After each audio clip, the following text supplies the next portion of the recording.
हाँ जी, नमस्कार भावी न्यायाधीशों। उम्मीद है आपका प्रीलिम्स का एग्जाम बहुत अच्छे से हुआ है। और आज हम प्रीलिम्स के आगे की कड़ी मुख्य परीक्षा के बारे में चर्चा करेंगे। और मैं अनिल एम साहू कृष्णा एकेडमी के ऑनलाइन प्लेटफॉर्म पर आप सभी का स्वागत करता हूं। हम गूगल मीट के थ्रू क्लास लेने वाले थे, कुछ टेक्निकल इश्यू की वजह से हम रिकॉर्डिंग आपको प्रोवाइड करवा रहे हैं और यूट्यूब पे ये क्लास आपके लिए अवेलेबल रहेगी। इससे आगे की क्लासेस आपको गूगल मीट के थ्रू और वेबसाइट पे अवेलेबल रहेगी, कृष्णा एकेडमी की वेबसाइट पे। और जो हेल्पलाइन नंबर आपके पास है, आप उन नंबर पे कांटेक्ट करके आप टीम से बात कर सकते हैं। हम बात करते हैं आज के टॉपिक की। आज का टॉपिक हमारा रहेगा निबंध लेखन। हम बात करेंगे निबंध लेखन की। हम जब लिखने की बात करते हैं, निबंध बाद में देखते हैं, पहले लेखन की बात करते हैं। हम जब कुछ भी लिखते हैं, आप मेरे साथ जुड़े हुए थे एपीओ की क्लासेस में, आप मेरे साथ जुड़े हुए थे आरजेएस प्रीलिम्स के बैच में, तो आपको अच्छे से पता है जब हम लेखन की बात करते हैं तो हम बात करते हैं शब्दों की। हमने अब तक देखा था शब्द कैसे बनते हैं। हमने वर्णों का योग, वर्णों के सार्थक योग से हमने शब्द बनाने सीखे थे प्रीलिम्स के एग्जाम तक। हमने वर्णों के सार्थक योग से, वर्ण योग से, वर्णों के योग से हमने सार्थक शब्द बनाने सीखे थे। अब उन सार्थक शब्दों का हमें इस्तेमाल करना है। उन सार्थक शब्दों का हमें क्या करना है? इस्तेमाल करना है। उससे हमारे शब्द सिलेक्ट होंगे। वो शब्द हम जब सिलेक्ट करते हैं तब उन शब्दों को सही तरीके से विभक्ति वगैरह यूज करके, हम इनमें क्या यूज करते हैं? विभक्ति। विभक्ति किसको बोलते हैं? कारक परसर्ग जो शब्द के साथ आते हैं। जैसे शब्द आपका है राम, ये शब्द है। राम ने बाजार की ओर प्रस्थान किया। अब इसमें आपने जो विभक्ति यूज की है, की और प्रस्थान किया है। अब यहां जब आप सेंटेंस जो आपने बनाया है, एक आप बोलते हो राम बाजार गए। राम कहाँ गए? राम बाजार गए। या आपने विभक्तियों का यूज किया नहीं है, बेसिकली सीधा सा सेंटेंस आपने फ्रेम किया। आपका जब आप लिखते हो तो आपका फ्लो बना रहना चाहिए और पाठक जो उसको पढ़ रहा है उसका इंटरेस्ट भी बना हुआ रहना जरूरी है। इसके लिए हमें कुछ चीजों का विशेष तौर पे ध्यान रखना है। अब जैसे राम ने बाजार की ओर प्रस्थान किया, अब किसी को यह प्रस्थान शब्द का मतलब नहीं पता है, अर्थ नहीं पता है, तो यहां दिक्कत हो जाएगी। जब हम वाक्य पढ़े थे तब हमने बात की थी आकांक्षा की पूर्ति। जो आपकी क्यूरियोसिटी होती है उस वाक्य को पढ़ने के बाद में, या उसको वाक्य को पढ़ने के पहले, वो अगर पढ़ने के बाद में शांत नहीं होती है तो फिर वो रिक्वायरमेंट फुलफिल नहीं होती है पाठक की, तो उसको इंटरेस्ट नहीं आएगा। उस सेंटेंस को पढ़ के वो डिकोड नहीं कर पाएगा चीजों को। तो ये बात थी हमारी लेखन को लेके। तो हमारे शब्द जो है, शब्दों का चयन भी सही तरीके से होना चाहिए। सड़क छाप शब्द, सड़क छाप लैंग्वेज, इन सब से आपको बचना है। इन सबको बचते हुए सभ्य, सरल और सुशोभित शब्दों का चयन करते हुए एक सेंटेंस को हमें फ्रेम करना है। जैसे यही दो सेंटेंस है, राम बाजार गए और राम ने बाजार की ओर प्रस्थान किया। दोनों पास्ट में चल रहे हैं, दोनों भूतकाल में चल रहे हैं, लेकिन दोनों को बोलने का तरीका चेंज हो गया, दोनों को लिखने का तरीका चेंज हो गया। अब ये तो बात आती है जब हम उसको भाव को एक थोड़ा विस्तृत रूप देके लिखते हैं, तब उस सेंटेंस में थोड़ी सी जो अपनी क्यूरियोसिटी है, जो उत्सुकता है, वो जगती है। उसके बाद में हम क्या करते हैं, आगे वाला सेंटेंस भी पढ़ते हैं, फिर हम आगे वाला पैराग्राफ भी पढ़ते हैं। ऐसे करके हम पूरा निबंध पढ़ते हैं। आप निबंध लिखने जा रहे हो तो आपका निबंध आगे वाला पढ़ना भी तो चाहिए। जब आगे वाला पढ़ेगा तभी तो उसमें आपने जो तथ्य दिए हैं, उसमें आपने जो रिपोर्ट्स की समरी दी है, उसमें आपने किसी के व्यूज डाले हैं, वो पढ़ेगा। जब वो पढ़ेगा ही नहीं तो वो चीजों तक पहुंचेगा कैसे? उन चीजों तक पहुंचाने के लिए आपके शब्दों का चयन बहुत सही, नपे तुले तरीके से होना चाहिए। अब आगे आओ। अब हम बात करते हैं, जैसे हमें बात करनी है राजस्थान की संस्कृति की, है ना। राजस्थान की संस्कृति की बात करनी है। किसकी बात करनी है? राजस्थान की संस्कृति की। अब पहले तो संस्कृति मतलब कल्चर, राजस्थान का कल्चर। अब कल्चर में क्या क्या चीजें आती है? ये आपको पता हो। अब संस्कृति को प्रदर्शित करने के लिए सबसे पहले हम बात करते हैं मेलों की। सबसे पहले हम किसकी बात करते हैं? मेले। मेले या त्योहार।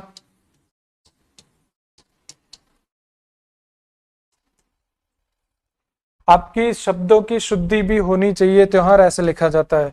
अगर आपके शब्दों की शुद्धि नहीं है तो भी आपको नंबर मिलने की संभावनाएं कम हो जाती है।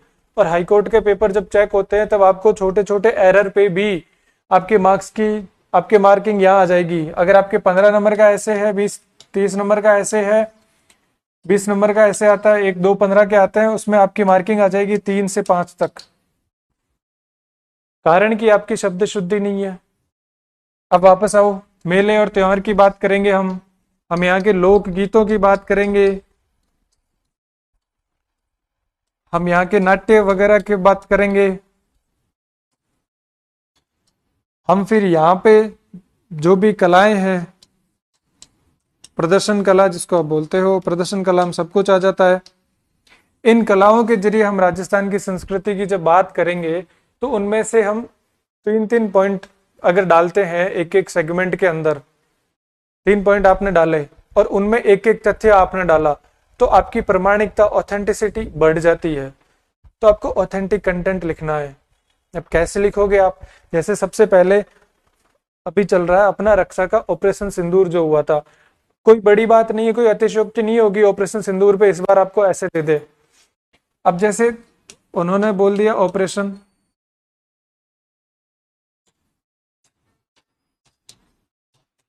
ऑपरेशन सिंदूर, तो करंट का मुद्दा है। आप जब पुराने ऐसे उठा के देखते हो तब आप पाओगे चंद्रयान पे दिया गया था, चंद्रयान 3 पे दिया हुआ था। इस बार ये भी मान के चलना पेपर आपका ठीक ठाक लेवल का आएगा, ज्यादा हार्ड भी नहीं आएगा, टफ भी नहीं आएगा, तो मॉडरेट लेवल का आएगा। ज्यादा इजी की उम्मीद भी मत करना। राजस्थान का पूछे, अब कई स्टूडेंट के ये होता है कि राजस्थान के संदर्भ में पूछेगा ऐसे या नहीं पूछेगा, तो पूछ भी सकता है, कोई बड़ी बात नहीं है। क्योंकि राजस्थान में इस बार जो पॉलिसीज बनी है, जो गवर्नमेंट जिस तरीके से काम कर रही है, तो इस बार यूथ पार्लियामेंट का जो कॉन्सेप्ट चल रहा है, यूथ पार्लियामेंट हर बार होता है, तो यूथ पार्लियामेंट के जो टॉपिक है, यूथ पार्लियामेंट में टॉपिक दिया गया e governance. E governance e governance से संबंधित कोई भी टॉपिक अगर आपसे पूछ ले तो जुडिशरी से जुड़ा हुआ है, लॉ से जुड़ा हुआ टॉपिक है, तो उससे संबंधित आपको जानकारी इकट्ठा करनी है। और इसमें किसका यूज? एआई का। एआई के यूज से कोई भी चीज आ जाए तो आपको वो भयभीत होने की या आश्चर्यचकित होने की आवश्यकता नहीं है, क्योंकि ये ट्रेंडिंग में चलती हुई चीजें हैं, इनसे प्रश्न आना लाजमी है, तो इनसे संबंधित चीजें आपको तैयार करनी है। अब हम बात करते हैं ऑपरेशन सिंदूर के बारे में। तो ऑपरेशन सिंदूर में अभी जैसे बात की एआई की, तो एआई की क्या भूमिका रही थी अपने को नहीं पता, नहीं पता तो पता करो। अब ऑपरेशन सिंदूर से जब चीजें जुड़ के आती है तब हमारी विदेश नीति भी दिखती है उसमें। हमारी क्या दिखती है? विदेश नीति। अब विदेश नीति के बारे में आपको कितनी जानकारी है, कितनी नहीं है, कितने अपडेट हो, कितने नहीं हो, वो आप खुद खंगाल लीजिए। विदेश नीति। फिर दूसरी, हमारा देश बुद्ध का है, हमारा देश गांधी का है, तो हम हिंसा पे क्यों उतरे? हम ऑपरेशन सिंदूर जैसी चीज पे क्यों गए? स्माइलिंग बुद्धा जो अपने पोखरण में परीक्षण हुए थे, परमाणु परीक्षण हुए थे, नाम भी यही रखा था, स्माइलिंग बुद्धा। तो बुद्ध का संबंध शांति से है, तो ये ऑपरेशन और ये हिंसा वाली चीजों से क्यों जोड़ रहे हो आप? तो क्या एक सीमा के बाद में आपको चुप रहने जरूरी है या फिर कुछ जवाब देना जरूरी है? भारत का स्टैंड क्या है? भारत का स्टैंड ये है कि हम मौन है, इसका मतलब ये नहीं है कि हम गूंगे हैं, हम बोल नहीं सकते। हम अहिंसावादी अप्रोच को फॉलो करते हैं, इसका मतलब ये नहीं है कि हम कायर है। समझ रहे हो आप चीजों को? तो ऐसे कुछ सेंटेंस आपको फ्रेम करने पड़ेंगे, ऐसी कुछ चीजें आपको लिंक करनी पड़ेगी ऑपरेशन सिंदूर के इंट्रोडक्शन में। इंट्रोडक्शन में जब आप जाते हो तो आपका सवाल होता है सबसे पहले कि ऐसे जब लिखते हो सबसे पहले ऐसे की बात हो रही है, ऐसे में इंट्रोडक्शन की बात हो रही है कि हमें ऑपरेशन सिंदूर की जरूरत क्यों पड़ी, क्योंकि विदेश नीति से संबंधित चीज है। विदेश नीति में हमारी क्या नीति है उसको रिसर्च कीजिए आप, हम तो बता ही देंगे। अब बना बनाया परोस के खिलाने से आप उतना ही खा पाओगे जितना हम परोस के खिलाएंगे आपको। स्पून फीडिंग से बचिए, आप खुद रिसर्च करेंगे तो आप 56 भोग कैसे खाने हैं वो खाने का तरीका हम बता देंगे, 56 भोग का स्वाद ले पाएंगे आप। नहीं तो हम चम्मच से 2-4 चीजें मुश्किल से खिला पाएंगे, और उन 2-4 चीजों को खिलाने की जो आपकी आदत अगर लग गई एक बार वहां चम्मच से बैठ खाने की, तब सीमित हो जाओगे चीजों में, जिसको बोलते हैं कूप मंडूकता। आपकी सोच का विस्तार होना बहुत जरूरी है। सोच का जो विस्तार है वो बहुत जरूरी है। सोच के विस्तार के लिए आपको शोध करना पड़ेगा, आपको रिसर्च करनी पड़ेगी। तरीका बता सकते हैं, वे बता सकते हैं, कैसे लिखा जाएगा, कैसे नंबर कट सकते हैं, कैसे शुरुआत करनी, ये सारी चीजों की जानकारी दे सकते हैं। लेकिन ये जो शोध है ना, ये जितनी आप खुद से करेंगे उतने आप दूसरों से अलग दिखेंगे, उतनी आपकी आंसर कॉपी दूसरों से अलग दिखेगी, उतने ही अट्रैक्टिव आपके शब्द नजर आएंगे। वहां पे वो शब्द चीख चीख के बोलेंगे पाठक को कि आप पढ़िए हमें, आप देखिए इसमें ये लेखक ने तथ्य लिखे हैं, ये जानकारी देने की कोशिश की है। तो वो जानकारी यहां से हम कितनी भी थोप दे आपको, कितनी भी बता दे आपको, वो ऐसे आनंद आएगा नहीं आपको। अब यहाँ देखो, अब ऑपरेशन सिंदूर के बारे में जब भी आप बात करोगे, आप इंट्रोडक्शन ऐसे दोगे, कैसे दोगे? ऑपरेशन सिंदूर, पाकिस्तान की हमेशा पहल जो शांति की होती है वो दिल्ली से ही क्यों होती है? मतलब भारत से ही शांति की पहल क्यों हो? कभी पाकिस्तान भी तो कर सकता है, इस्लामाबाद से भी तो हो सकती है। हम मौन है इसका मतलब ये नहीं है कि हम गूंगे हैं। हम अहिंसावादी है, हम गांधी बुद्ध का देश है, इसका मतलब ये नहीं है कि हम कायर है।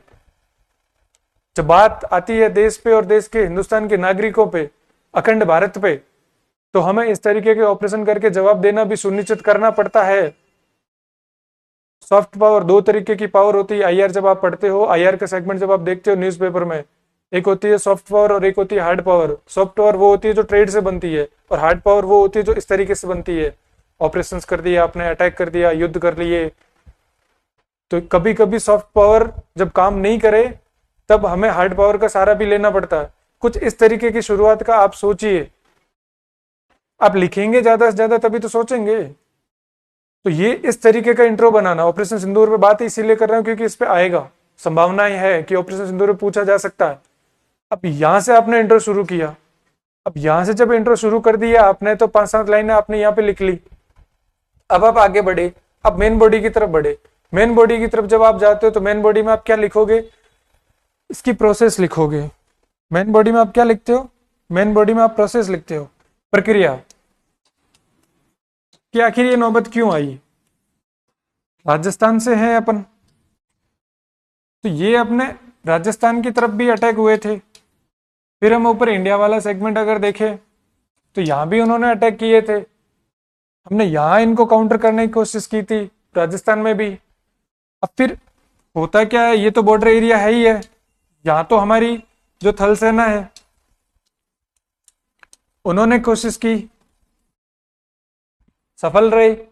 पीएसएफ ने कोशिश की, सफल रहे। कहने का मतलब थल सेना, वहां की लोकल पुलिस का योगदान वहां की लॉ एंड ऑर्डर को मेंटेन करने से संबंधित होती है। लेकिन जो अंतर्राष्ट्रीय मुद्दे आते हैं उसमें फिर अपनी सेनाएं वो लीड रोल में होती है, वो उस भूमिका में होती है। अब प्रक्रिया में आपको ऐसा नहीं है कि आपको हार्डकोर प्रक्रिया वो सारी जानकारी हो, सारा सब कुछ पता ही हो।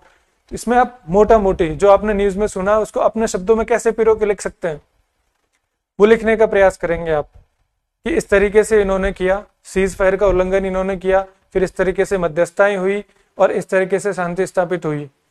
फिर आगे की राह जब आप कंक्लूजन की तरफ जाते हो तब आप एक पॉजिटिव कंक्लूजन की तरफ जाएंगे। अब नेगेटिव में आप एक ना आशावादी, ऑप्टिमिस्ट जो शब्द होता है उसका मतलब होता है आशावादी।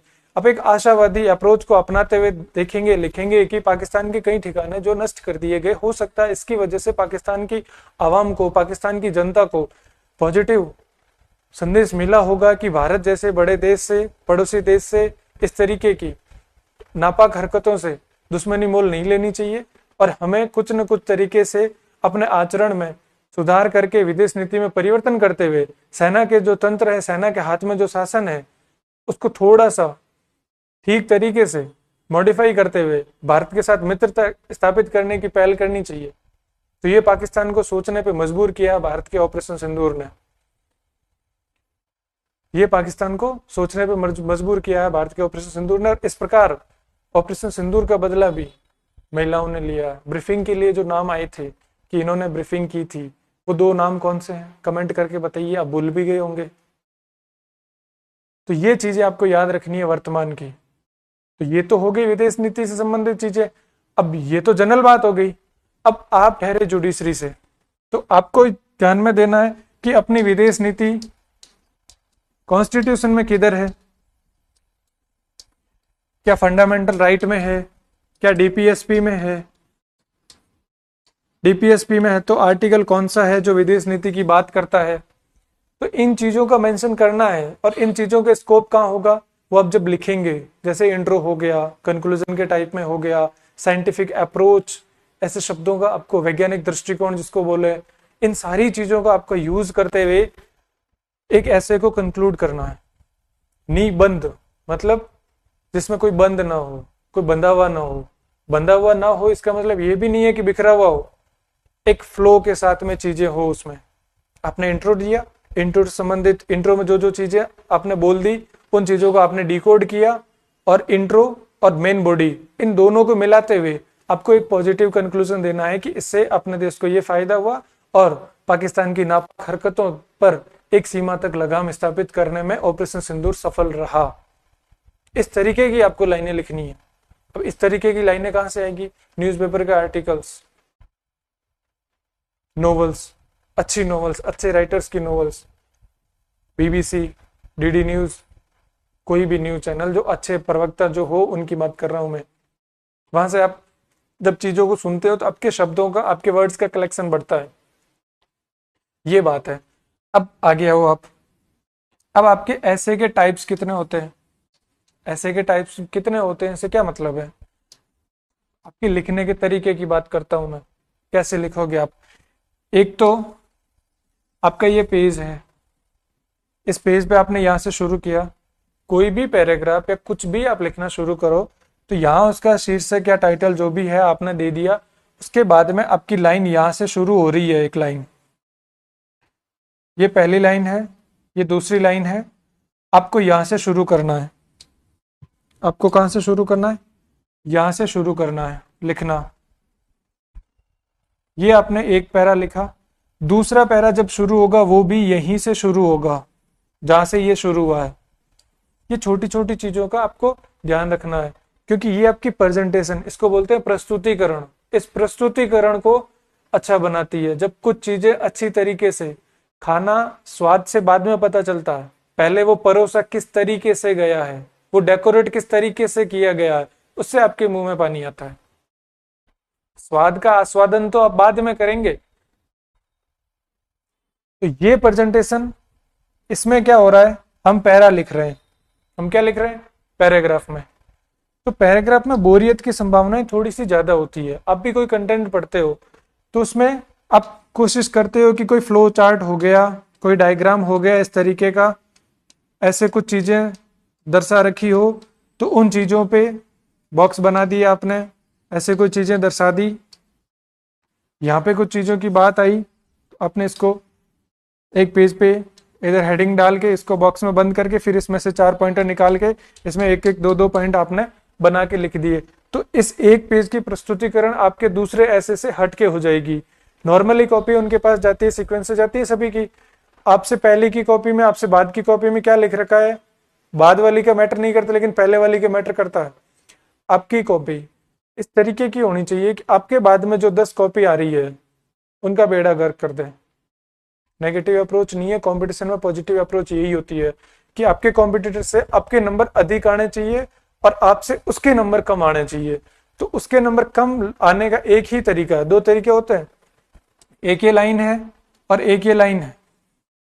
अब इसको इसके बराबर करना है तो या तो मुझे इसको हटाना पड़ेगा, छोटा करना पड़ेगा तब बराबर होगी, या फिर इसको बड़ा करना पड़ेगा। तो अपनी लाइन को इतना बड़ा करो कि दूसरे वाला कितनी बड़ी लाइन, लंबी लाइन खींचने की कोशिश कर ले, अपनी लाइन तक ना पहुंच पाए और अपनी लाइन को काट ना पाए। आपकी कॉपी ये पहुंच गई, उन्होंने चेक कर ली और आपसे पहले भी कोई कॉपी एवरेज कॉपी थी, उसके बाद में आपकी कॉपी चेक की, तो मान के चलो आपको नंबर का फायदा होगा 5 नंबर का और आपके बाद वाली कॉपी में -5 का। क्योंकि अगर उसने ठीक अप्रोच से नहीं लिख रखा होगा तो आपकी कॉपी के जो एक्स्ट्रा इफेक्टिवनेस जो आपने दिखाई है उसकी वजह से उस कॉपी में बेनिफिट नहीं होगा, उस कॉपी में लॉस होगा। भले उन्होंने कंटेंट को कितना ही अच्छे से लिखा हो लेकिन उन्होंने प्रेजेंट ठीक से नहीं किया तो वहां उनको लॉस होता है। ये आप व्यक्तिगत तौर पे देख सकते हो, प्रैक्टिकल करके देख सकते हो। ये तो पहला तरीका था। दूसरा तरीका होता है कि आपके पास में ये पेज है, इस पेज में आपने इंट्रो डाला, यहाँ पे यहाँ से शुरू किया इंट्रो लिखना, ये आपका इंट्रो खत्म हुआ, फिर उसमें आपने कोई हेडिंग बनाई, हेडिंग बना के लिखा और फिर उसके कुछ पॉइंट्स आपने समझा दिए। ये तरीका होता है। अब आपको कौन सा तरीका सूट करता है, ये तरीका बताएगा आपका अभ्यास। अब जिस तरीके में अभ्यास करोगे उस तरीके में ही आप लिख पाओगे। अब अभ्यास करने के लिए आपको टेस्ट सीरीज से प्रश्न प्रोवाइड करवाए जाते हैं, आप उनको लिखो। उनको लिखोगे तो आपको खुद को समझ में आएगा कि ये चीज मुझे इंट्रो में लिखनी चाहिए थी लेकिन मैं भूल गया, रीराइट। फिर आपको लगेगा कंक्लूजन में मुझे इस रिपोर्ट के कुछ फैक्ट्स डालने थे, मैं भूल गया, रीराइट। फिर आपको लगेगा कि इसकी जो मैंने ब्रीफिंग दी है, इसका जो मेन बॉडी का जो मैंने कंटेंट लिखा है, उसमें मुझे एक फ्लो चार्ट दे देना चाहिए था, रीराइट। मतलब आपने एक ऐसे को 4 से 5 तरीके में लिख लिया। अब आप देखो कि उन 5 में से आपको इफेक्टिव कौन सा लग रहा है। एग्जामिनर, कॉपी चेक करने वाला भी तो व्यक्ति ही है, वो भी तो आपके जैसी ही एक नेचुरल पर्सन है, आर्टिफिशियल तो है नहीं जो भेद नहीं करेगा, सब में नेचुरल पर्सन ही है। अब आप उसमें देखो फिर आपकी प्रेजेंटेशन किस में बेटर आ रही है। आप स्कैन कीजिए, कॉपी भेजिए, चेक करेंगे, यहाँ बोर्ड पे बताएंगे आपको लाके कि ये मिस्टेक्स आपने की है, इनको ऐसे ऐसे मॉडिफाई करना है। वो आपकी 6ठी बार चेकिंग होगी, 5वीं बार चेकिंग होगी, 7वीं बार चेकिंग होगी, उससे पहले 3 से 4 बार आप खुद चेक कर चुके होंगे कि ये मैंने बेस्ट भेजा, उसमें भी ये कमियां हैं। 40 से 45 दिन का जो समय मिलता है आपको मेंस की परीक्षा के लिए, सोचो इतने सालों में अगर आपने लिखने की प्रैक्टिस नहीं की है तो इतने कम दिनों में प्रैक्टिस जितनी ज्यादा करोगे उतनी संभावनाएं ज्यादा होगी कि आप में सुधार हो। नहीं तो जब अब तक नहीं लिखा तो अब कैसे लिख लोगे, एक आध लिखोगे, संडे टू संडे लिखोगे तो संभव नहीं है।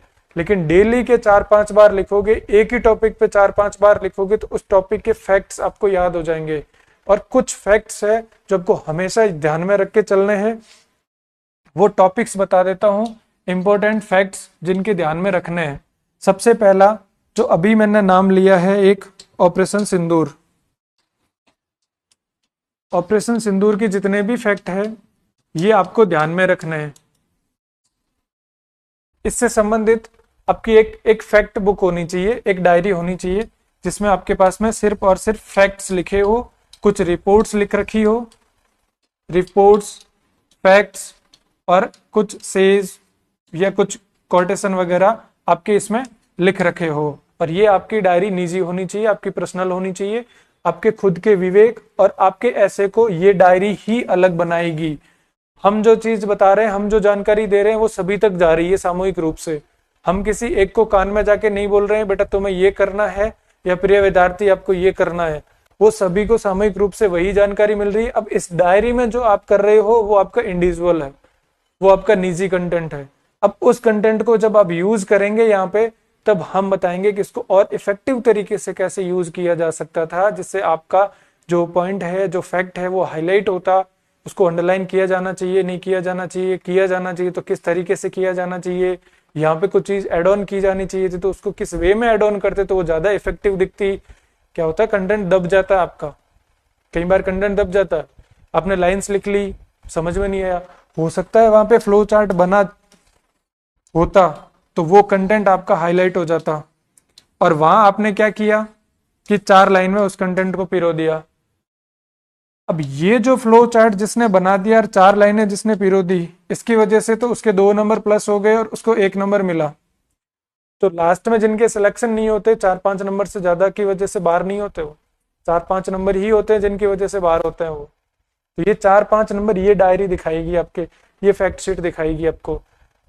ऑपरेशन सिंदूर से संबंधित जितने तथ्य हैं वो आपके पास में होने चाहिए। मैं प्रोवाइड करवा दूं, मैंने जो प्रोवाइड करवा दिया वो तो सबके पास ही हो गई, यूनिफॉर्मिटली हो गई ये तो।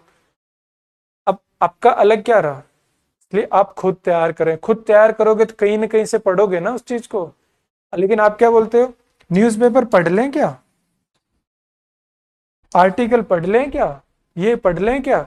अरे भाई ये पढ़ लें वो पढ़ लें, क्यों पढ़ लें? जब आपको कुछ टॉपिक बता दिए, उन टॉपिक से संबंधित कंटेंट कहीं से पढ़ोगे तो वो आर्टिकल ही हुआ ना। और आर्टिकल क्या है? एक तरीके का ऐसे ही तो है। जब वहां से पढ़ोगे उस लैंग्वेज को भी तो पढ़ के निकालोगे ना उसमें से फैक्ट। चैट जीपीटी का यूज करने वालों को नहीं बोल रहा मैं, आप पढ़ के निकालोगे कोई ना कोई फैक्ट। जब आपने पढ़ के कोई फैक्ट निकाला है तो आपको लैंग्वेज भी समझ में आ गई कि उसने इस फैक्ट को कैसे यूज कर रखा था। अब वो फैक्ट, अब ऑपरेशन सिंदूर के कुछ फैक्ट ऐसे भी होंगे जो महिला सशक्तिकरण से संबंधित कोई टॉपिक आ गया, महिला सशक्तिकरण से कोई टॉपिक आ गया तो वहां भी उस चीज को लिख सकते हो आप। बाल विवाह से संबंधित कोई टॉपिक आ गया तो वहां भी कुछ चीज लिख सकते हो आप इस चीज को समझ पा रहे हो या नहीं पा रहे हो? अब तक मेरी बात समझ में आ रही होगी। अब आप जो पढ़ रहे हो, जो कंटेंट आप स्पून फीडिंग से बचते हुए यहां से जो कंटेंट पढ़ेंगे आप, वो तो पढ़ेंगे बिखरा हुआ, लेकिन यहाँ टारगेट है कि ऑपरेशन सिंदूर से संबंधित मेरे को आर्टिकल पढ़ना है। तो भाई ये जो फैक्ट और रिपोर्ट्स निकालने के लिए आपने न करते 4 से 5 आर्टिकल तो पढ़ लिए ऑपरेशन सिंदूर पे। अब आप जो आर्टिकल लिखोगे मान के चलना वही लैंग्वेज आएगी आपको जो 4-5 आर्टिकल यहाँ से आपने पढ़ के ये तथ्य जुटाए हैं। और जब वो लैंग्वेज आएगी तो वो लैंग्वेज इफेक्टिव होगी, जाहिर सी बात है। और उस पर आप प्रैक्टिस कर लोगे 3-4 बार और हम कॉपी चेक करके बता देंगे आपको, ऐसे ही स्क्रीन पे लाएंगे कॉपी। और रिव्यूज एपीओ वाले जो जुड़े हुए हैं उनको अच्छे से पता है। ठीक है, ऑपरेशन सिंदूर से आज का होमवर्क आपका यही होना चाहिए। ऑपरेशन सिंदूर से संबंधित आपको सारे जो तथ्य है, सारे जो फैक्ट्स है, सारे जो डाटाज है वो आपको इकट्ठे करने हैं। उसके बाद में आप आगे बढ़ो। ये तो था रक्षा क्षेत्र का एक टॉपिक। अब हम दूसरा बात करते हैं टेक्नोलॉजी से संबंधित। टेक्नोलॉजी, साइंस से संबंधित क्या दूं, टेक्नोलॉजी से संबंधित क्या दूं। अब यहाँ पे साइंस से संबंधित जब आप टॉपिक की बात करते हो तो सबसे बर्निंग इशू है एआई। अब वो एआई को चाहे तो गवर्नेंस से जोड़े, अब वो चाहे तो उसको न्यायपालिका से जोड़े, चाहे तो वो पुलिस प्रशासन से जोड़े, चाहे तो वो उसको सुशासन से जोड़े, चाहे तो वो शिक्षा से जोड़े, चाहे वो स्वास्थ्य से जोड़े। तो ये सारे सेक्टर, अब जब साइंस टेक की आप बात करोगे, साइंस टेक की जब आप बात करोगे तो टेक्नोलॉजी में बर्निंग जो टॉपिक है वो क्या है? AI, artificial intelligence. अब इसका गवर्नेंस में क्या योगदान है? अब इसका न्यायपालिका में क्या योगदान है? क्या पेंडिंग केसेस जो है इसकी हेल्प से कुछ हद तक कम किए जा सकते हैं? क्या जो हमारा फास्ट ट्रैक कोर्ट है उसमें इसकी हेल्प लेके उसको और फास्ट किया जा सकता है? क्या कुछ एविडेंस जो है उनमें दिक्कतें की जाती है, एविडेंस फॉल्स प्रेजेंट किए जाते हैं, क्या एआई की हेल्प से उनमें कुछ किया जा सकता है? क्या उनको फिल्टर किया जा सकता है? क्या ऐसी कोई चीजें हो सकती है? तो उन सब के बारे में अब जब इससे संबंधित डाल के पढ़ोगे कि न्यायपालिका, एआई, आर्टिफिशियल इंटेलिजेंस इन जुडिशरी, जैसे ही आप इनको पढ़ोगे तो ये हिंदी में तो है ही है, इंग्लिश में भी हो सकते हैं टॉपिक, तो यही होंगे घूम फिर के 10 से 15 टॉपिक है जिनमें से आपको ऐसे मिलेगा। अब 10 से 15 टॉपिक पे आप 4-4 बार या 5-5 बार लिख लोगे तो 15 टॉपिक आप सपोज दैट 5 बार लिखते हो तो 15 इंटू 5 कितने होते हैं?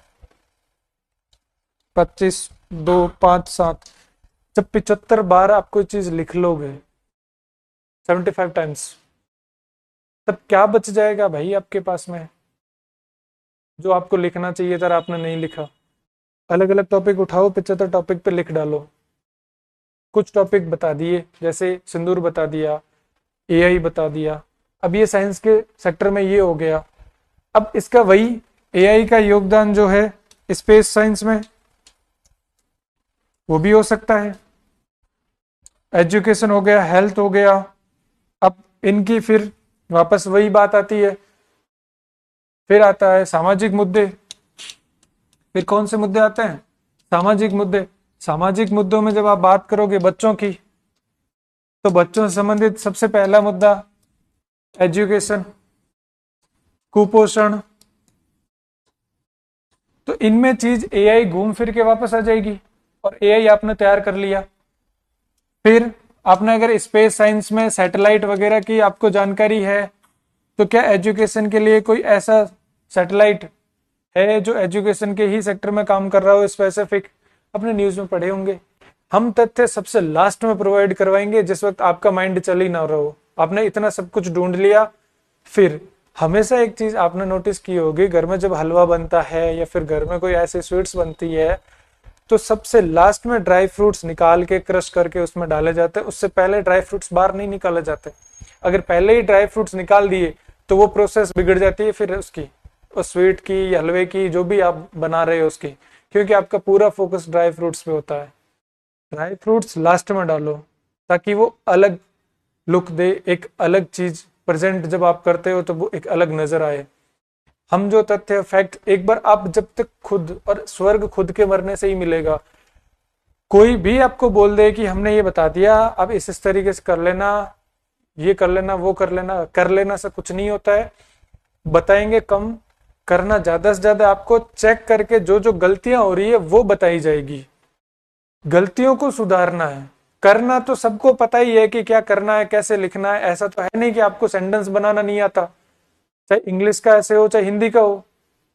इंग्लिश की ऐसे राइटिंग की भी अलग क्लास होगी, पर हिंदी हो या इंग्लिश, बात तो लिखने की है ना सारी। क्या आपको लिखना भी नहीं आता? बिल्कुल लिखना आता है। अब लिखने में क्या मिस करोगे आप? सीक्वेंस क्या मिस करोगे? कोई इंफॉर्मेशन क्या मिस करोगे? कोई डाटा? तो उसी चीज को बताएंगे, उसको बताएंगे तब जब आप पानी में उतरते हो, तब आपका कोच आपको तैरना सिखाएगा। अब बाहर खड़े हो, बाहर खड़े खड़े आपका कोच आपको कितना भी भाषण दे ले, जैसे मैं अभी क्लास ऐसे राइटिंग की है लेकिन दे मैं भाषण रहा हूं, ये स्पीच है, सुनने में अच्छा लगेगा, सब कुछ बढ़िया लगेगा, कोई वो वाली बात नहीं है। लेकिन जब लिखने बैठोगे, लिखा हुआ कंटेंट जब हम तक आएगा, हम टैब से चेक करके उसमें रिमार्क देके भेजेंगे और फिर अच्छी कॉपीज को हम स्क्रीन पे लाके प्रेजेंट करेंगे और बताएंगे कि इसमें भी ये गलतियां हैं। तो सोचो जिसकी कॉपी अच्छी है उसकी और कितनी अच्छी होगी और वहां कितने अच्छे मार्क्स मिलेंगे। तो सारा खेल है, आप पे डिपेंड करता है। ये 50 नंबर है वो पूरे पूरे आप पे डिपेंड करते हैं, मेरे पे नहीं। मेरे पे सिर्फ और सिर्फ इतना डिपेंड करता है कि आपने जो गलतियां की है। 50 नंबर का सेगमेंट है तो कोई अभी 15 नंबर पे होगा, कोई अभी 10 नंबर पे भी हो सकता है, कोई 5 नंबर पे भी हो सकता है। तो इस 5 वाले को 10 पे कैसे लाएं, 10 वाले को 15 पे कैसे ले जाएं, ऐसे करके करके हमें 30 प्लस पे ले जाना है। बाकी जो नंबर देगा उस पे है। लेकिन यहां से तो 30 प्लस पे जाओ आप। यहां आप 5 पे बैठे और आप बोल रहे हो मैं ऐसे लिख सकता हूँ, मैं वैसे लिख सकता हूँ, क्या मैं ये लिख दूं, क्या इसमें, क्या मैं ये रिपोर्ट डाल दूं, क्या इसमें कोटेशन डालने चाहिए, क्या इसमें फ्लो चार्ट डालना चाहिए, डालने से ज्यादा नंबर आएंगे? डालो, देखो, खुद का विवेक भी तो काम कर रहा होगा। लिखने के बाद आपको भी समझ में आएगा कि हाँ मैंने ये चीज लिखी है। आप कोई भी एग्जाम देके जब बाहर निकलते हो आपकी खुद की आत्मा बोल देती है कि इसमें होगा या नहीं होगा। वो सांत्वना के लिए अच्छी बात होती है कि ऐसे हो गया, पेपर निकल गया होगा, या फिर ऐसे किया होता तो ऐसे हो जाता, वैसे किया हो जाता वैसे हो जाता। तो ये ऐसे और वैसे वाली जो चीजें है ना वो पहले ही कर लेना, ताकि बाद में सांत्वना वाली नौबत ही ना आए। चाहे आप हो, मैं हो, सबकी ह्यूमन टेंडेंसी यही है, मानवीय प्रवृत्ति यही है कि हम दिलासा के लिए इधर उधर भटकते हैं, सिंपैथी के लिए। दिलासा और सिंपैथी में कुछ नहीं लिखा। प्रैक्टिकल जो चीज है वो प्रैक्टिकल चीज है। प्रैक्टिकल जो संभव है वो आपको खुद को कितना पता है आप खुद जानते हो। मेरे कुछ भी बताने से आपको कुछ ज्यादा पता चल जाएगा ऐसा नहीं है। हम सिर्फ और सिर्फ आपको पुश कर सकते हैं वो चीज लिखने के लिए। जैसे ही आप लिखोगे हम तक जानकारी आएगी। अब ऑपरेशन सिंदूर बोलते ही आपको समझ में आ गया होगा कि ऑपरेशन सिंदूर से संबंधित आपके पास में कितनी जानकारी है। एआई बोलते ही आपको खुद को ईमानदारी से समझ में आ गया होगा कि एआई के बारे में आपके पास में कितनी जानकारी है। और हम बात क्या करते हैं, ऐसे लिखते वक्त बीच में पैराग्राफ चेंज करते तब लाइन छोड़नी चाहिए या नहीं छोड़नी चाहिए, अंडरलाइन करें तब ब्लैक पेन से करें या ब्लू पेन से करें। जबकि हकीकत क्या है, एआई का कंटेंट ही नहीं है। आपने कभी एआई का कंटेंट पढ़ा ही नहीं, ये है हकीकत। और आगे आ जाओ, और टॉपिक देख लो। बच्चों के बारे में जब आप देखोगे, कोई टॉपिक पढ़ोगे तो उनकी एजुकेशन पे देखोगे कितने परसेंट इंडिया की साक्षरता कितनी है? साक्षरता का डाटा अपने को पता है? नहीं पता है। राजस्थान की साक्षरता कितनी है? नहीं पता। कुपोषण का क्या है? नहीं पता। कुपोषण से संबंधित, कुपोषण को दूर करने से संबंधित क्या योजनाएं चलती है? नहीं पता। अब बच्चों की शिक्षा किस में आ रही है? 21A में आ रही है कि नहीं आ रही है? क्या ये फंडामेंटल राइट है कि नहीं है?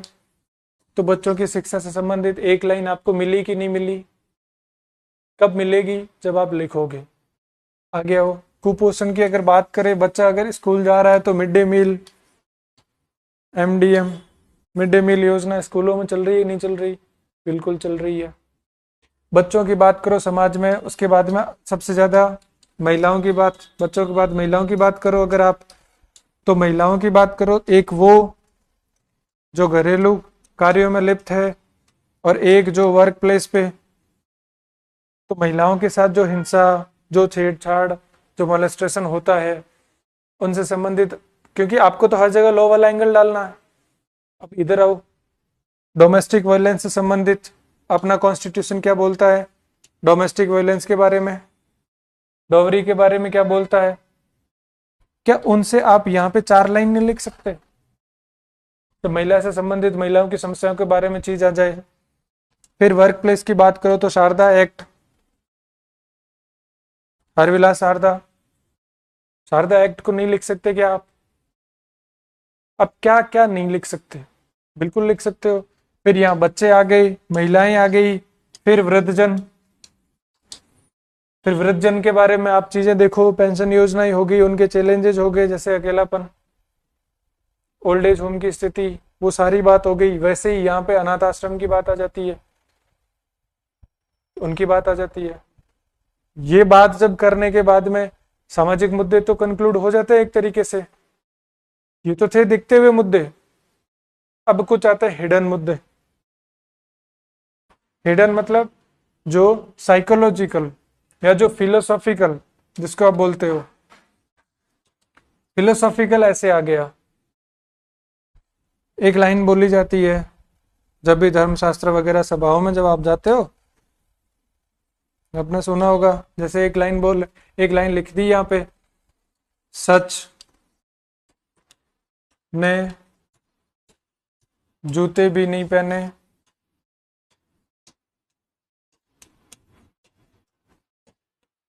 उतने में झूठ चक्कर लगा आया।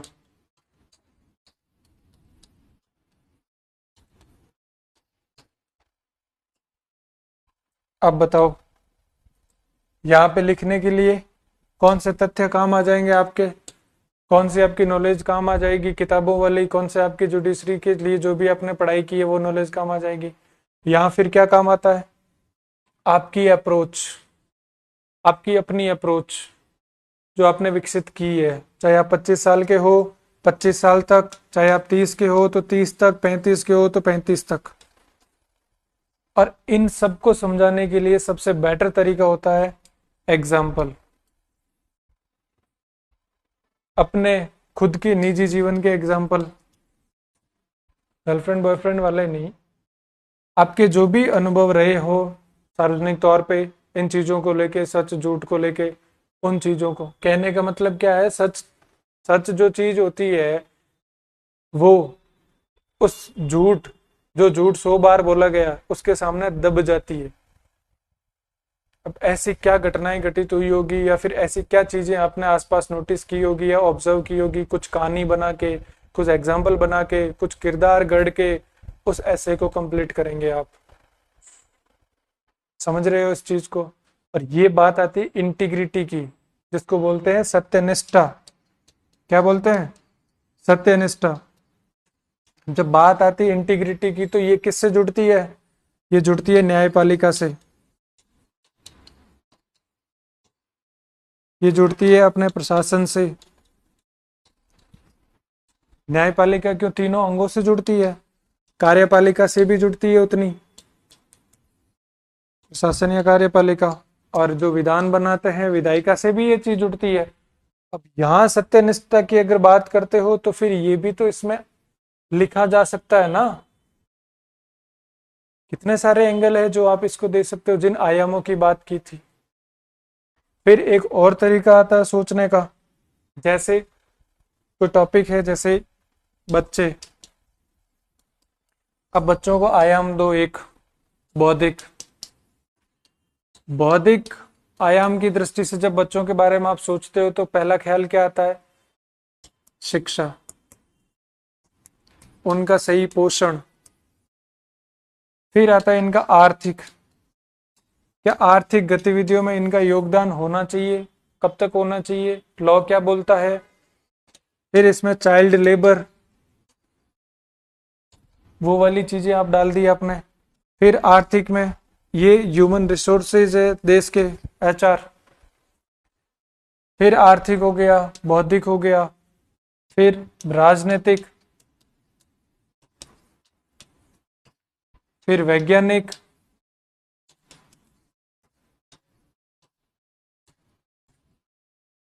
बौद्धिक, राजनीतिक, आर्थिक, वैज्ञानिक। इन आयामों में सोचते हो, इन आयामों में आप घूम फिर के जब सोचते हो तो आपके पास में पॉइंट आते हैं। जो जितना ज्यादा बौद्धिक होगा उसके पास उतने ज्यादा पॉइंट होंगे, जो जितना ज्यादा तार्किक होगा उसके पास उतने ज्यादा पॉइंट्स होंगे। अब आपको मेरी बात समझ में आई होगी कि आपको सोचना कैसे है।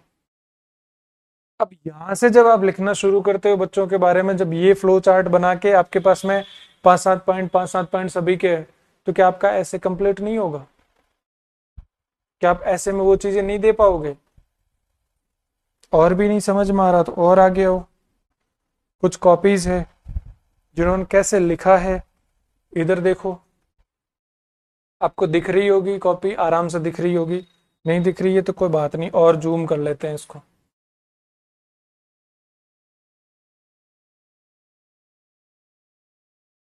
ये टॉपिक है राजस्थान का सांस्कृतिक गौरव। क्या? राजस्थान का सांस्कृतिक गौरव, राजस्थान की संस्कृति की बात कर रहा है ये। राजस्थान की धरती सांस्कृतिक विविधताओं से भरपूर है, जिसके कारण संपूर्ण विश्व में इसकी गौरव गाथा का बखान किया जाता है। यहाँ के हस्तशिल्प, लोक कलाएं, लोक नृत्य आदि इसकी सामासिक संस्कृति, सांस्कृतिक लिखना चाहिए, सांस्कृतिक वृद्धि के प्रत्यक्ष परिचायक है। राजस्थान में विभिन्न जातियों एवं जनजातियों की उपलब्धता के कारण बहुत सी परंपराओं का अनुसरण व पालना की जाती है। यहाँ के समृद्धिशाली इतिहास की गौरव गाथा को तो भला कौन नहीं जानता। यहाँ पर हुए प्रसिद्ध राजा महाराजाओं ने इसकी संस्कृति को समृद्धता प्रदान की। विभिन्न लेखों, ग्रंथों, काव्यों आदि से यहाँ के सांस्कृतिक इतिहास का भी पता लगता है। तो ये तो है लैंग्वेज, ये है इनकी सेंटेंस फ्रेमिंग। तो यहां से आपको समझ में आता है कि इंट्रोडक्शन किस तरीके का होगा। राजस्थान से संबंधित कोई चीज है, किसी से भी संबंधित, किसी भी टॉपिक से संबंधित कोई चीज है, तो उसका इंट्रो कैसे देंगे आप? तो वो कुछ इस तरीके का देंगे कि कोई भी आयाम पीछे ना रह जाए। संस्कृति की बात करते हो तो हस्तशिल्प कैसे पीछे छोड़ सकते हो आप? जयपुर की ब्लू पोट्री, कोटा डोरिया, हर जगह की कोई ना कोई चीजें फेमस है, तो उनको पीछे कैसे छोड़ा जा सकता है? लोक कलाएं, अलग अलग जगह की अलग अलग कला, लोक नृत्य, कहीं गंवरी, घूमर, गैर, वालर, मांदल, है ना, जवारा, मौर्य, ये जनजातियों का गए। फिर सामाजिक संस्कृति की प्रत्यक्ष परिचायक है। फिर उसके बाद में हम बात करते हैं इतिहास की, तो इतिहास की गौरव गाथाओं का तो कोई बखान पूर्ण करने योग्य भी नहीं है। अनवरत अगर बखान किया जाए एक व्यक्ति के द्वारा तो उसका मरणासन नजदीक आ जाएगा, लेकिन पूर्णता नहीं आएगी, पूर्ण नहीं कर सकता वो। फिर राजा महाराजाओं की संस्कृति संबंधी वगैरह सारी चीजें हो गई, लेख, ग्रंथ, काव्य, ये तो हो ही गए। खैर, फिर राजस्थान के हस्तशिल्प, मुख्यतः सांगानेरी, बगरू, हैंड प्रिंट। अब ये इन्होंने एक एक चीज उठा ली, पहले हस्तशिल्प उठा लिया, हस्तशिल्प के बारे में इन्होंने जानकारी देना शुरू कर दिया। ब्लू पोट्री आ गई, फिर इन्होंने मथेरना कला, उस्ता कला, सारी चीजें इन्होंने बतानी शुरू कर दी। फिर यहाँ से इन्होंने चीजें थोड़ी चेंज की। ऊंट की खाल पर स्वर्ण चित्रकला की जाती है, बड़ी आकर्षक बात है। यहाँ पर होली के दिन 1 या 2 नहीं बल्कि 10 से ज्यादा प्रकार की, अब ये त्योहारों की बात करने लग गई कि होली कितने प्रकार की है, वहां हस्तशिल्प की, यहाँ पे त्योहार के बारे में बखान करने लग गए। जैसे कहीं पे कोड़ा मार है, कहीं पे पत्थर मार है, कहीं पे इलोजी की बारात वगैरह है ना, इलोजी को छेड़छाड़ का देवता कहा जाता है। फिर बादशाह की सवारी, जन्म मरण परण, फिर लोक वाद्य यंत्रों की बात करने लग गए। ये एक ही फ्लो में, देखो फ्लो नहीं टूट रहा, एक ही फ्लो में किए जा रहे हैं बात। रावणाता, मोरचंग, अलगोजा। फिर हस्तकलाओं की बात आ गई, पिछवई, सांजी, कावड़। फिर इसके बाद में यहाँ बात करते करते लोक नाट्यों में आ गई ये, ख्याल, नौटंकी, फिर कुचामनी, शेखावटी। इन सारी बातों पे बात करते करते इन्होंने पैरा चेंज कर लिया। अब इन्होंने यहाँ से छोड़ा, फिर यहाँ पैरा चेंज किया। पैरा राजस्थान में रूडा एवं राजसिको जैसे बहुत सी संस्थाएं हैं जो संस्कृति को बचाने का प्रयास कर रही है। अब ये आगे संस्थागत स्ट्रक्चर पे, और ऐसे ही आपको जाना है न्यायपालिका के एंगल पे, लॉ वाले एंगल पे। आपको यहाँ पे लॉ डालने हैं, प्रोविजंस डालने हैं, क्या क्या हो सकते हैं, यहाँ नहीं, जो टॉपिक रिलेवेंसी रखता है उसमें। फिर भूमिका निभा रही है जवाहर कला केंद्र वगैरह, रंगमंच वगैरह, इन सब की बात कर दी इन्होंने। फिर व्यक्तित्व की बात कर दी। तो ऐसे ही आप जैसे लॉ की, एक्ट की बात करोगे, एक्ट के और लॉ के साथ लगते ही आपको केस लॉ डाल देना है। आप जैसे ही केस लॉ डालोगे तो आपकी इफेक्टिवनेस और दिखेगी, क्योंकि केस लॉ आपने पढ़ रखे होते हैं किसी न किसी चीज से संबंधित, तो वो केस लॉ डाल दो आप।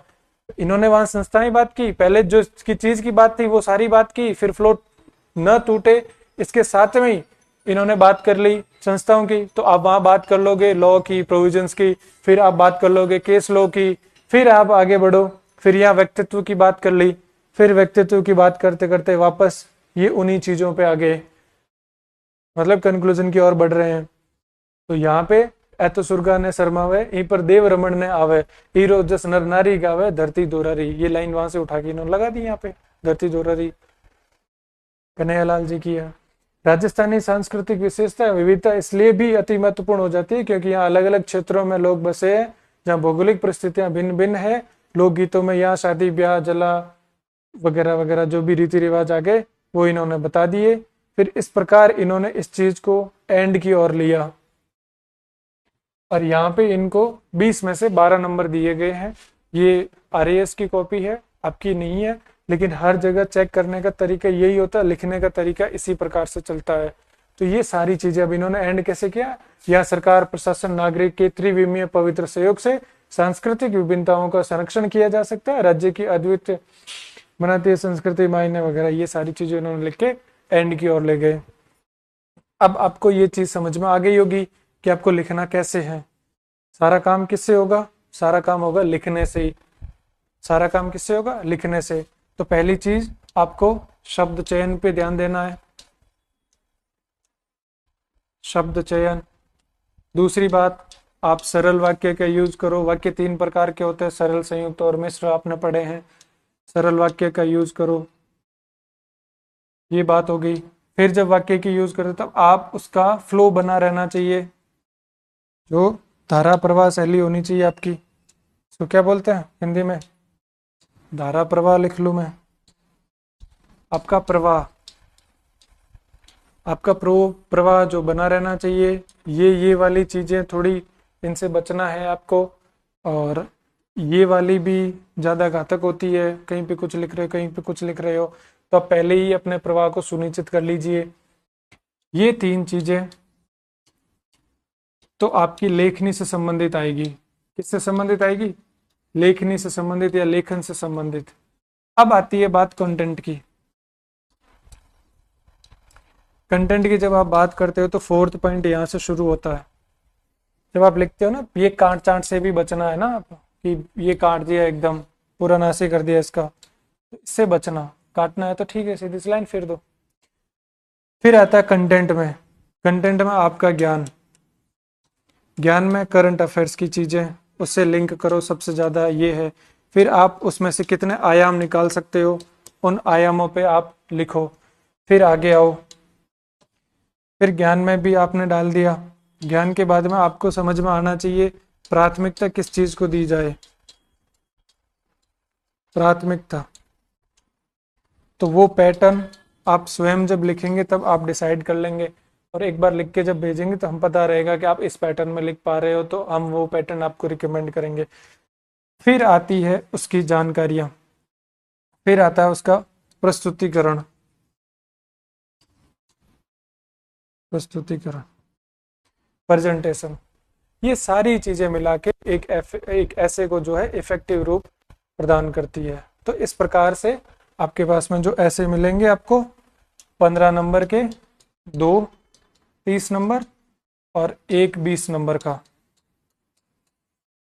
और इन सभी में आपको चॉइस मिलती है, विकल्प मिलता है, उनमें से सिलेक्ट करके आप ऐसे लिखिए। और लिखने के तरीके आपको बता दिए, पैटर्न बता दिए, एक लिखा हुआ आपको समझा दिया। तो इस प्रकार से ये सारी जानकारी जो है आप तक पहुंचा दी। अब आप टीम के नंबर से संपर्क कीजिए, उनके बारे में और कोई डाउट्स हो तो पूछिए। गूगल मीट पे आज नहीं हो पाया टेक्निकल इशू के कारण, जो भी क्या दिक्कत आई। बाकी 3 बजे हमने क्लास शुरू कर दी थी, 2 बजे होनी थी लेकिन हमने 3 बजे करी क्लास, फिर भी हो नहीं पाया। तो ये क्लास आपके लिए अवेलेबल रहेगी, तो आप इसका आनंद लीजिए अच्छे से। और आपके कुछ भी डाउट हो तो इस वीडियो के कमेंट बॉक्स में भी आप बता सकते हैं। बाकी जो कोचिंग के नंबर दे रखे हैं उन पे व्हाट्सएप भी आप कर सकते हैं।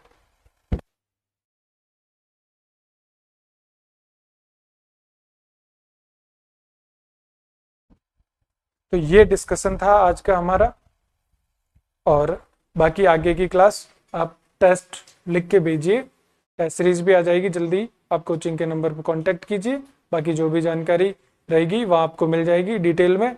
और ऐसे ही सीरीज लाएंगे हम आपके अलग अलग सेगमेंट्स के रिगार्डिंग। साथ बने रहने के लिए आपका बहुत बहुत धन्यवाद।